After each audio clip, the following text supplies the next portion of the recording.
ఏం మైక్ ఏం తమ్ముళ్ళు హుషారుగా ఉన్నారా? మా యువతను చూస్తున్నా చాలా జోరుగా ఉన్నారు, హుషారుగా ఉన్నారు.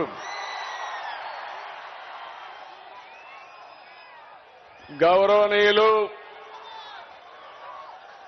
పవర్ స్టార్ మిత్రులు, మీరు అభిమానించే నాయకుడు, జనసేన అధినేత పవన్ కళ్యాణ్ గారు,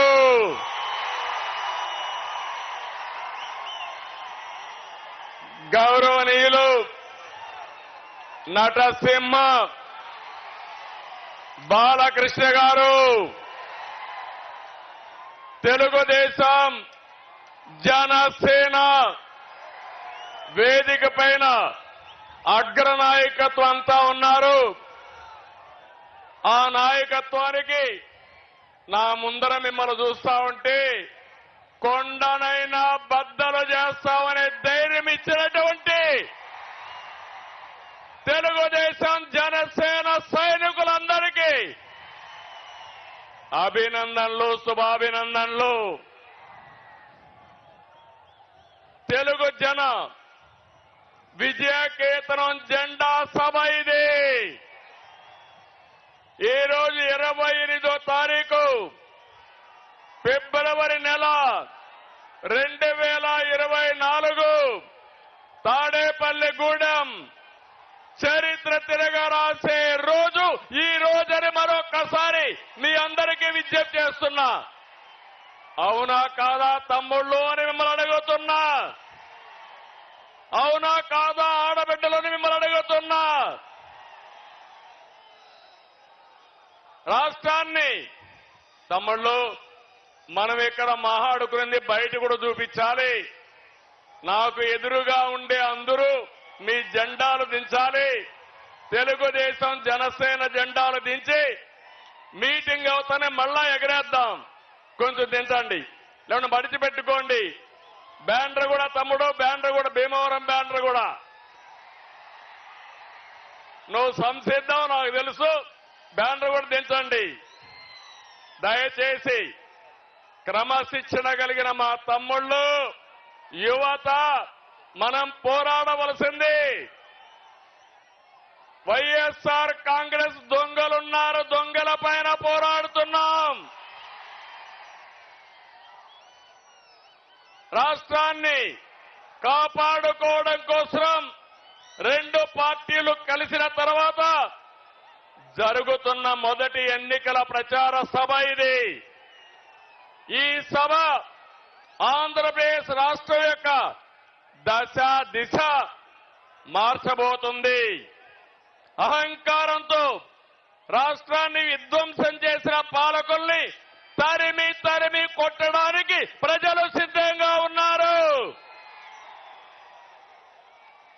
ఈ తాడేపల్లిగూడెం సభ చూస్తే తాడేపల్లి ప్యాలెస్ కంపించిపోతుంది. అవునా కాదా అని మిమ్మల్ని అడుగుతున్నా. ఈ సభ స్పందన శుభ సూచకం. త్వరలో రాష్ట్రానికి మళ్లీ నవోదయం అది జరుగుతుంది. వచ్చే ఎన్నికలు రాష్ట్రానికి అత్యంత కీలకం.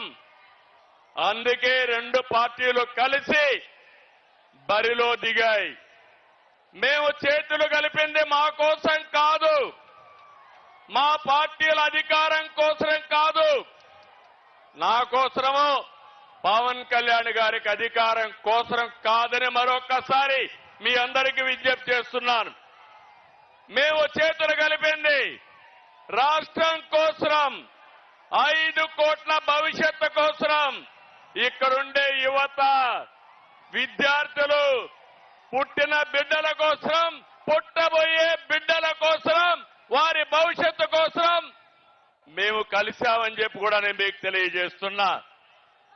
విధ్వంసమైన రాష్ట్రాన్ని నిలబెట్టడానికి చేతులు కలిపాం. హత్యకు గురైన ప్రజాస్వామ్యాన్ని తిరిగి బతికించడానికి మేము చేతులు కలిపాం.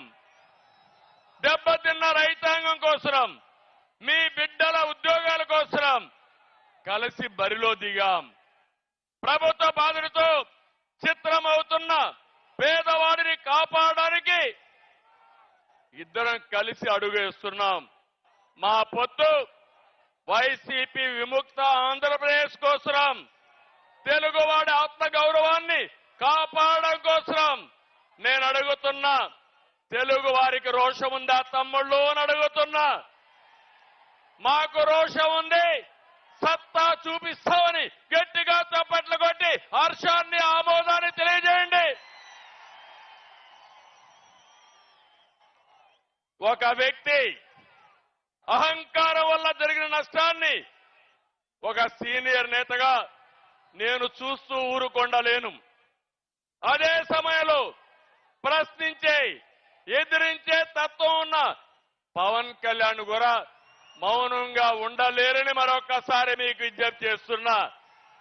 అందుకే ఇది ప్రజలు కుదిర్చిన పొత్తు, జనం కోరుకున్న పొత్తు, రాష్ట్రంలో వెలుగు నింపే పొత్తు. అవునంటే గట్టిగా ఆమోదం తెలియజేయండి. రాష్ట్ర పునర్నిర్మాణం కోసం మాతో చేతులు కలపండి, మాతో అడుగేయండి మనస్ఫూర్తిగా మిమ్మల్ని అందరినీ కోరుకుంటున్నా. అదే సమయంలో మీరు ఒక్కసారి చూస్తే రాష్ట్ర పరిస్థితి అందరం అర్థం చేసుకోవాలి. 2014 గతాన్ని ఒకసారి నెమరు వేసుకుని భవిష్యత్తుకు నాంది పలకాల్సిన బాధ్యత మనందరికీ ఉంది. 2014 ఏ విధంగా ఉందో ఒక్కసారి మీరు ఆలోచిస్తే, విభజన జరిగింది, హేతుబద్ధత లేదు. కానీ ఆ రోజు మీరు చూస్తే పవన్ కళ్యాణ్ గారు ఎన్నికల ముందే ఇప్పుడు నేను పోటీ చేయడం కాదు, రాష్ట్రాన్ని కాపాడుకోవాలి కాబట్టి తెలుగుదేశం బీజేపీ ప్రభుత్వానికి సమర్థిస్తామని స్వచ్ఛందంగా ముందుకొచ్చిన వ్యక్తి పవన్ కళ్యాణ్ గారిని మరొకసారి విజ్ఞప్తి చేస్తున్నా. అక్కడి నుంచి మేము అధికారాన్ని ఒక బాధ్యతగా తీసుకున్నాం. ప్రతి క్షణం రాష్ట్రం కోసం ఆలోచించాం. నాడు మీరిచ్చిన అధికారంతో ఆర్థిక కష్టాలున్న రాష్ట్రం, రాజధాని లేని రాష్ట్రం, పరిపాలన అస్తవ్యస్తంగా ఉన్న రాష్ట్రం, అవన్నీ కూడా అంచెలంచెలుగా ఏం చేయాలని ఆలోచించాం.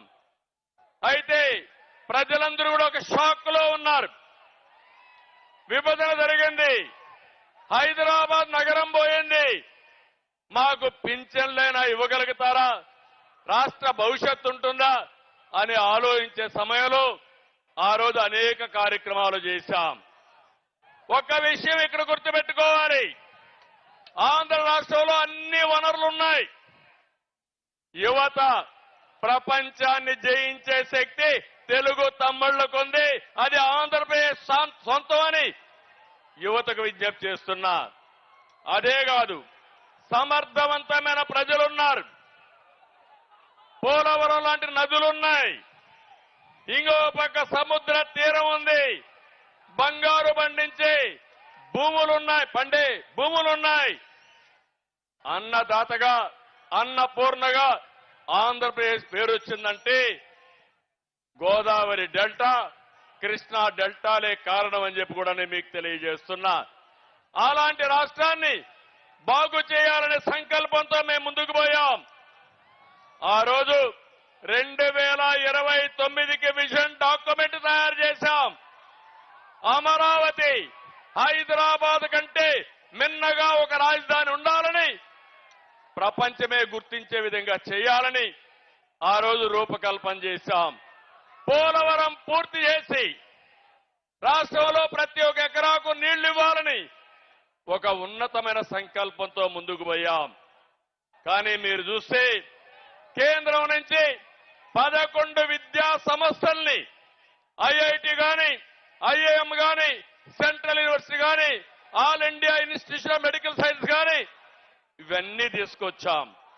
అదే మాదిరిగా ఆ రోజు మీరు చూస్తే ఢిల్లీకి వెళితే రాష్ట్రం కోసం వెళ్ళాం, ప్రాజెక్టుల కోసం వెళ్ళాం. ఆ రోజు అనేక విషయాల్లో సాధించుకొని తిరిగి వచ్చాం. ప్రపంచమంతా తిరిగి యువతకు ఉద్యోగాలు ఇవ్వాలని 16 లక్షల కోట్ల రూపాయలు పెట్టుబడులు తెచ్చాం. 10 లక్షల మందికి ఉద్యోగాలు ఇచ్చాం. ఈ రోజు మీరు చూస్తా ఉంటే ఇవన్నీ కూడా ఇటుక పేర్చి కట్టినటువంటి సౌదాన్ని జగన్ వచ్చి ఒక గొడ్డలి పెట్టుతో మొత్తం నాశనం చేసే పరిస్థితికి వచ్చాడని చెప్పి కూడా నేను మీకు తెలియజేస్తున్నా. తమిళలో ఇక్కడ మీరున్నారు. ఈ రోజు రాష్ట్రంలో ఒక సైకో పాలన ఉంది, అవునా కాదా అని మిమ్మల్ని అడుగుతున్నా. ఉంది అంటే చేలిపైకి ఎత్తండి. ఏ రాష్ట్రంలో అయినా సైకో పాలన ఉందా అని మిమ్మల్ని అడుగుతున్నా. ఏ ముఖ్యమంత్రినైనా సైకో అన్నారా అని మిమ్మల్ని అడుగుతున్నా. గట్టిగా చెప్పండి. రాష్ట్రం అంతా వినపడాలి. మా పొత్తు కూడా ఎందుకో మీరు ఆలోచిస్తే మీకు ఒక అవగాహన వస్తుంది. ఏ ముఖ్యమంత్రి అయినా ఒక అభివృద్ధి కార్యక్రమాలు చేసి తద్వారా పరిపాలన చేస్తారు. కొత్తగా ముఖ్యమంత్రి అయిన వ్యక్తి ఒక పక్కన మీరు చూస్తే ఒక సంక్షేమమో ఒక అభివృద్ధికో నాంది పలుకుతారు. కానీ దురదృష్టం ఈ ముఖ్యమంత్రి మొట్టమొదటిసారిగా మా ఇంటి పక్క నుండి ప్రజా వేదిక కూల్చి ఈయన పరిపాలన ప్రారంభించాడంటే ఎలాంటి వ్యక్తో ఒక్కసారి మీరు ఆలోచించుకోండి. అది ఇతని నిజమైన నైజం. ఏది కూడా ఒక పద్ధతి ప్రకారం చేయకుండా ఎక్కడికక్కడ ఒక విధ్వంసానికి దారి తీశాడు. ఒక పక్కన మీరు చూస్తే మీడియాని కంట్రోల్ చేయడం కోసం, ప్రతిపక్షాలని కంట్రోల్ చేయడం కోసం, మమ్మల్ని తిరగనీయకుండా చేయడం కోసం జీవో నెంబర్ 1 తీసుకొచ్చాడు. నియంత్రణ పెట్టాడు. మీటింగ్లు అడ్డుకున్నాడు. ప్రజాస్వామ్యాన్ని అపహాస్యం చేశాడు. అది తీసుకొచ్చి ఈ నిష్ట ప్రకారం ఎన్నికల ముందు ముద్దులు పెట్టిన ముఖ్యమంత్రి ఎన్నికల తర్వాత మీడియా పైన అందరిపైన పిడిగుద్దులు గుద్దే పరిస్థితికి వచ్చాడంటే ఇది ఇతని స్వభావం. అదే అహంకారం ఇతనికి. ఇంకో పక్క మీరు చూడండి, ఈస్ట్ గోదావరి జిల్లాలో డ్రైవర్ సుబ్రహ్మణ్యాన్ని చంపి ఈయన కారులో ఎమ్మెల్సీ కారులో డోర్ డెలివరీ చేశాడంటే ఎలాంటి అహంకారమో మీరు ఒక్కసారి ఆలోచించుకోవాల్సిన అవసరం ఉంది. అన్నా క్యాంటీన్ పెడితే 5 రూపాయలకే ఒక పూట తిండి పెడితే అలాంటి అన్నా క్యాంటీన్ని మూసేయడమే కాదు, అన్నా క్యాంటీన్ ద్వారా అన్నం పెట్టకూడదన్న దుర్మార్గుడు. అలాంటి వాడిని మీరు చూస్తే ఇది ఒక పెత్తందారీ వ్యవస్థకు నిదర్శనం అని చెప్పి కూడా నేను మీకు తెలియజేస్తున్నా. రాజధానిని అడ్డుకున్నారని ఆ రాజధాని మీద శాసన మండలిలో బిల్లు పాస్ చేశారని శాసన మండలి రద్దు చేయాలని పోయాడంటే ఎంత అధికార దుర్వినియోగం మీరు ఆలోచించుకోవాల్సిన అవసరం ఉంది. మాస్క్ అడిగిన దళిత డాక్టర్ సుధాకర్ ని పిచ్చోడిని చేసి చంపేశారు. ఇది అతని అరాచకానికి పరాకాష్ట అని చెప్పి కూడా నేను మీకు తెలియజేస్తున్నా. రాజధానిలో విట్ ఉంటే, ఎస్ఆర్ఎం ఉంటే, అమృత లాంటి యూనివర్సిటీ ఉంటే 15,000 మంది బయట వాళ్ళు వచ్చి చదువుకునే పరిస్థితి క్రియేట్ చేసి అవన్నీ తెలుగుదేశం పార్టీ పెట్టారనే దురుద్దేశంతో రోడ్లు కూడా వేయకుండా, నీళ్లు కూడా ఇవ్వకుండా, కడాన మట్టి కూడా రోడ్డు మీద ఉంటే తవ్వకపోయిన దుర్మార్గులు అని చెప్పి నేను మీకు తెలియజేస్తున్నా. అది మూర్ఖత్వం. ఇంకో పక్క నిన్నే చూశారు, international cricket player Hanuma Vihari YCP వేధింపులు తట్టుకోలేక పారిపోయాడంటే ఎంత టెర్రరిజమో ఒక్కసారి మీరు గుర్తుపెట్టుకోవాల్సిన అవసరం ఉంది. కడాన మీరు ఒక్కసారి ఆలోచిస్తే తన సొంత చెల్లెలు ఆస్తి తగాదాలు, ప్యాలెస్ తగాదాలు విభేదించి వేరే పార్టీలో చేరితే ఆవిడ యొక్క పుట్టుక పైన, చెల్లెల పైన, తల్లి పైన సోషల్ మీడియాలో పోస్టింగ్స్ పెట్టాడంటే ఎలాంటి వ్యక్తో ఒకసారి మీరు ఆలోచించుకోవాలి. ఇది యొక్క ముఖ్యమంత్రి యొక్క మానసిక స్థితికి నిదర్శనం. ఇక్కడే పవన్ కళ్యాణ్ గారు ఉన్నారు. ఇప్పటంలో మీటింగ్ పెట్టారు, సభకు స్థలం ఇచ్చారు. సభకు స్థలం ఇస్తే ఆ కసితో రోడ్డు వెడల్పు పేరుతో ప్రొక్లైన్లు తీసుకుపోయి ఎక్కడికక్కడ ఇండ్లన్నీ కూలగొట్టాడంటే అది ముఖ్యమంత్రి యొక్క విధానం. నాకొక విషయం గుర్తొస్తుంది. నేను ముఖ్యమంత్రిగా ఉన్నప్పుడు తిరుపతిలో ఒక సంఘటన జరిగింది. ఇది యథార్థ కాదా మీరందరూ అర్థం చేసుకోవాల్సిన అవసరం ఉంది. ఒక వ్యక్తి ప్రతిరోజు ఆడవాళ్లను చంపేసేవాడు. ఎవరైతే ఒంటరిగా పశువులు మేపుతా ఉంటే, ఎవరైతే ఇంట్లో ఒంటరిగా పడుకుంటే అక్కడికి పోయి క్రూరంగా రాళ్లతో కొట్టి చంపేసేవాడు. నేను ముఖ్యమంత్రిగా పోలీసులను అడిగాను, ఎందుకు జరుగుతున్నాయని అడిగాను. ఇమీడియట్ గా పట్టుకోమని ఆదేశాలు ఇచ్చాను. చేయలేకపోయారు. తర్వాత అన్ని కూడా ఎంక్వైరీ చేసి పట్టుకుంటే ఒక వ్యక్తి ఒక నేరాలు చేసి జైలుకు పోయి వచ్చిన వ్యక్తి ఎక్కడికక్కడ హత్యలు చేసే పరిస్థితికి వచ్చాడు. అతనికి ఎక్కడో మహిళల పైన ద్వేషం వచ్చింది. ఆ ద్వేషంతో మహిళల్ని చంపడమే పనిగా పెట్టుకుని 40 మందిని చంపేశారు. ఆ తర్వాత తన పట్టుకొచ్చి పోలీస్ స్టేషన్ లో పెట్టి జైల్లో పెట్టి కేసులు ఎంక్వైరీ అవుతా ఉంటే రాజంపేట నుంచి వస్తూ ఎన్కౌంటర్ లో చనిపోయే పరిస్థితికి వచ్చాడు. నేను ఒకటే చెప్తున్నా, ఆ కేసుకు ఈ కేసుకు ఒకసారి చూస్తే ఈ ముఖ్యమంత్రి ఈ రాష్ట్రాన్ని సర్వనాశనం చేయడం కోసం ఆయనకు డబ్బులు కావాలి, రాజకీయ వ్యాపారం. దీనికి అడ్డొస్తే చంద్రబాబు లెక్కలేదు, పవన్ కళ్యాణ్ లెక్కలేదు, వేదిక పైన లెక్కలేదు, మీరు లెక్కలేదు. అందరినీ అణిచివేయడమే ఆదేశంగా పెట్టుకుని ముందుకు పోయే పరిస్థితికి వచ్చాడు. నేను అందుకే మిమ్మల్ని అందరినీ కోరుతున్నా, ఈ రోజు మనందరి పైన ఒక పవిత్రమైన బాధ్యత ఉంది. వైఎస్ఆర్ కాంగ్రెస్ పార్టీని చిత్తుగా ఓడించి సైకో నుంచి రాష్ట్రాన్ని విముక్తి చేయాలి.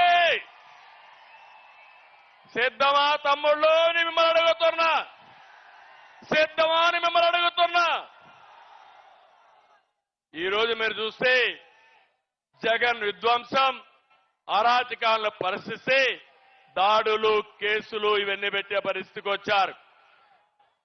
ఇంకో పక్కన ఈరోజు మీరు ఒకసారి చూస్తే ఒక్క విషయం ఈ తాడేపల్లిగూడెం సభలో చెప్పాలనుకుంటున్నాను. ఈ రాష్ట్రాన్ని ముఖ్యమంత్రి జగన్మోహన్ రెడ్డి రాష్ట్రంగా చూడడం లేదు. రాష్ట్రంలో ప్రజలున్నారనే ఆలోచన లేదు. రాష్ట్రాన్ని కులాల మధ్య, ప్రాంతాల మధ్య, వర్గాల మధ్య విభజించి ఆయన అధికారం కోసం సర్వనాశనం చేయాలని ఆలోచిస్తున్నాడు. నేను ఒకటే మిమ్మల్ని కోరుతున్నాను, కులాలు కూడబెట్టవు. మంచి పాలకులు, మంచి ప్రభుత్వం మాత్రమే మన జీవితాలను మారుస్తున్నాయి. అట్లా కాకుండా ఒక చెడు వ్యక్తి వస్తే ఆ కులం వాళ్ళు కూడా సర్వనాశనం అయ్యే పరిస్థితికి వస్తారు. ఈ విషయం మీరు గుర్తుపెట్టుకోండి. అందుకే ఈరోజు మేము ఒకటే కోరుతున్నాం, ఆంధ్రప్రదేశ్ అంటే ఒక మంచి రాష్ట్రం. నా ఆలోచన, మిత్రులు పవన్ కళ్యాణ్ గారి ఆలోచన, తెలుగు జాతిని ప్రపంచంలోనే నెంబర్ 1 కమ్యూనిటీగా తయారు చేయాలనేది మా సంకల్పం. దీనికి మీరు సిద్ధంగా ఉండాలని మిమ్మల్ని అందరినీ కోరుకుంటున్నా. ఈరోజు మేమిద్దరం కలిసి పొత్తులు పెట్టుకున్నాం. మాకు ఏమి భేషజాలు లేవు. ధర్మాన్ని కాపాడడం కోసం అవసరమైతే ఎలాంటి త్యాగాలు చేయడానికైనా మేము సిద్ధంగా ఉన్నామని మరొకసారి విజ్ఞప్తి చేస్తున్నా. ఏం తమ్ముళ్ళో మీరు సిద్ధమా అని మిమ్మల్ని అడుగుతున్నా. టీవీలు చూసే ఆడబిడ్డలో మీరు సిద్ధమా అని మిమ్మల్ని అడుగుతున్నా. ఇంకో పక్క ఎన్ని విధాలుగా ప్రయత్నం చేశారు పవన్ కళ్యాణ్ గారి మీద. విమానంలో వస్తే వీళ్ళబ్బ సొత్తు మారిగా విమానాశ్రయానికి రావడానికి వీలు లేదంట. విశాఖపట్నంలో వీధుల్లో తిరుగుతా ఉంటే తిరగకూడదని ఆయన్ని హోటల్లో కట్టడి చేసే పరిస్థితికి వచ్చారు. కడాన అహంభావం ఎంతవరకు వెళ్ళిందంటే సినీ ప్రముఖులు కూడా శాసించే పరిస్థితికి వెళ్లారు. సినిమా టికెట్ల పేరుతో మహానటుడు చిరంజీవిని, మహాదర్శకుడు రాజమౌళిని అవమానించే స్టేజ్కి వెళ్లారు. నేను బాధపడ్డా, చాలా వరకు నొచ్చుకున్నా. జీవితంలో ఇలాంటి జరగకూడదనుకున్నా అలాంటి జరిగే పరిస్థితి వచ్చింది. అందుకే నేను మిమ్మల్ని అందరినీ ఒకే విషయం అడుగుతున్నా. వై నాట్ 175 అంటున్నాడు జగన్. మేము అడుగుతున్నాం, ఏమి పొడిచావని నీకు ఓటేయాలి. వై నాట్ 75 కాదు, వై నాట్ జాబ్ క్యాలెండర్? సమాధానం చెప్పు. Why not DSC? Why not ఉచిత ఇసుక?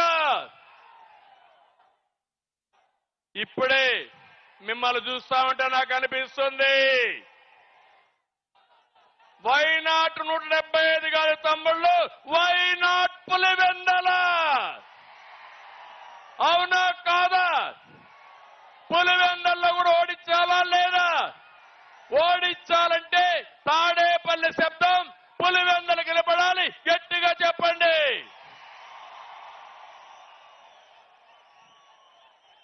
నేను ఒకటే చెప్తున్నా, ఇవన్నీ వదిలిపెట్టు జగన్మోహన్ రెడ్డి.